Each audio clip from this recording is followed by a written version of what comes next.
Hi guys, this is Dawn with Furtastic Friends, and I'm coming to you with another recipe today. Today I'm making southern fried cabbage. And right now, I'm getting started with my bacon. What you'll need is 12 ounces of bacon that has been chopped up into small pieces.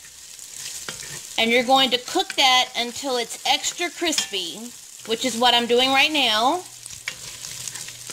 And once I get this really crispy, I'm going to take my slotted spoon and I'm going to move it over to my paper towel. But I'm going to leave the grease in the pot and move on to the next step, which will be to saute some onions, garlic, before I throw in my cabbage. And when I'm ready for that, we'll move on to the next step and I'll be right back.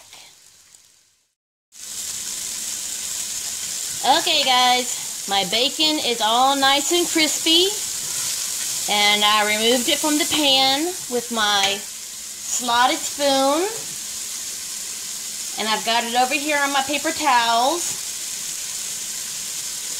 And that's going to sit over here for the meantime. But right now, I've got a medium chopped onion sauteing in the pan on a medium low. And that's going to go for just a few moments. It's not going to go very long.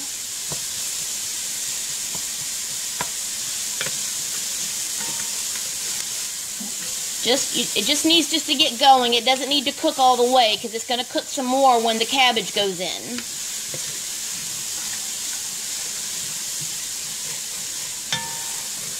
You just want the onions to start releasing a lot of their own juices to mix in with the grease of the bacon that's still in the pan, and to release some of the flavor in the bottom of the pan.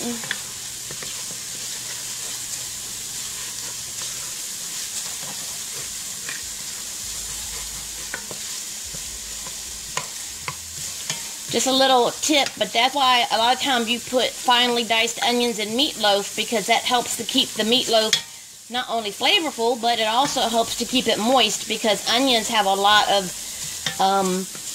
juice or water in them. So that's another thing that helps to keep meatloaf moist. Okay, that looks pretty good.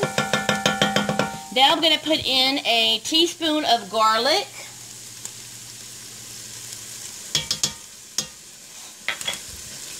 And just let that go for maybe just a minute or so.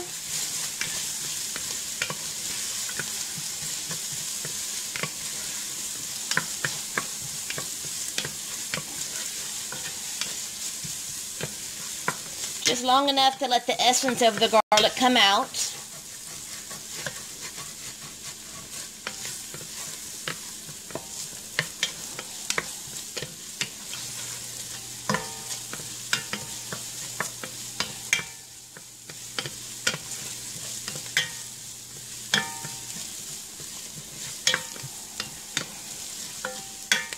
Now, I've already have a medium head of cabbage that I've already cored, taken out the center of it, the core, and then chopped it up into, fairly large bite-sized pieces.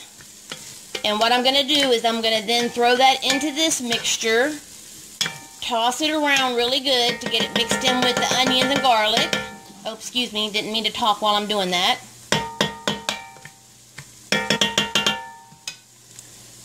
I'm going to toss this in here.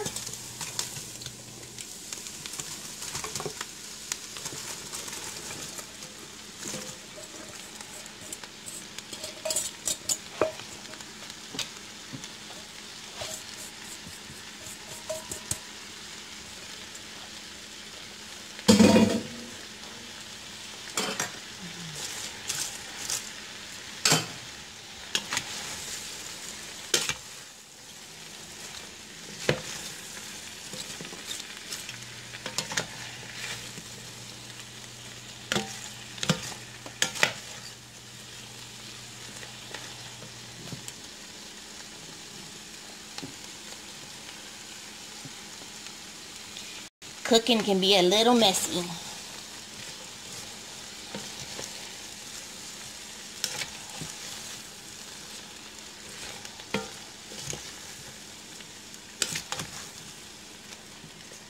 Now what you want to do is you want to stir this for like maybe probably about 5 minutes, just to really get the cabbage going, because the cabbage also has a lot of water in it. You just want to get that going. Now once you really get that going after about 5 minutes, what you're going to do then is you're going to turn the temperature all the way down to low. And then you're going to put the lid on it, and you're going to cook that for about, say, 20 minutes. 15 to 20 minutes, depending on how much cabbage you have in here. And you're going to stir it occasionally. So I would say probably come in about every 5 or 10 minutes and just give it a stir.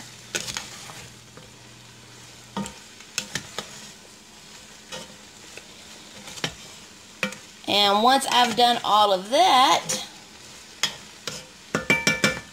I'll be back. Okay guys, it's gone about 10 or 15 minutes. I took the lid off, and now what I've just done is I've added in the sauce. Now your sauce is going to be 2 tablespoons of Worcestershire, 1 tablespoon of apple cider vinegar, 2 tablespoons of brown sugar, and 1 teaspoon or a half a teaspoon of black pepper. Mix that together and pour that over your cabbage. Give that a good stir.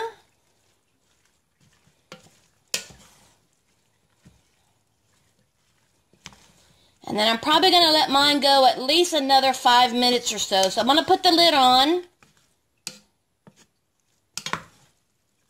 because some of my cabbage is still a little too crisp, and it needs to cook down just a little bit more. So I'm going to put the lid back on, and when that is done, I will be back.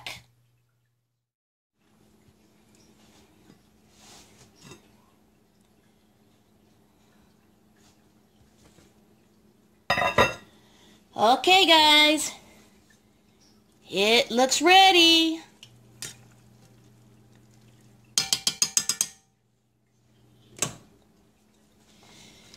All you do now is make yourself a bowl.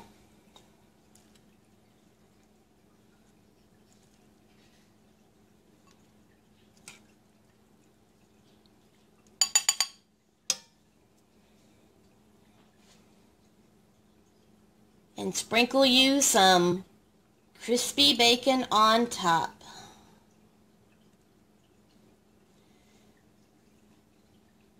Southern fried cabbage.